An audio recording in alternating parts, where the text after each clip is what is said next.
Nomination കൊടുത്തു ഉടനെ ഡൽഹിയിലേക്ക് പോയി. ഡൽഹിയിലേക്ക് പോകുമ്പോൾ അതിൻ്റെ ഒപ്പം തന്നെ ഒരു വാർത്തയും വന്നു.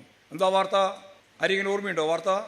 കോൺഗ്രസിൻ്റെ കൊടി ഉയർത്തി, അതിൻ്റെ ഒപ്പം പാകിസ്ഥാൻ കൊടിയും ഉയർത്തി, പാകിസ്ഥാൻ്റെ കൊടി പച്ച പാകിസ്ഥാൻ്റെ കൊടിയും ഉയർത്തി എന്ന് BJP.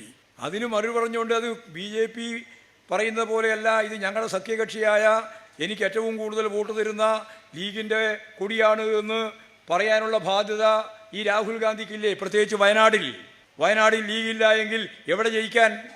ഒരു തരത്തിലും ജയിക്കില്ലല്ലോ. പക്ഷെ പറഞ്ഞില്ല, പറയാൻ ധൈര്യമില്ല. എന്നിട്ട് ഇപ്രാവശ്യം അവർ തീരുമാനിച്ചത് ലീഗിൻ്റെ കൊടി വേണ്ടെന്ന് ആദ്യം തീരുമാനിച്ചു.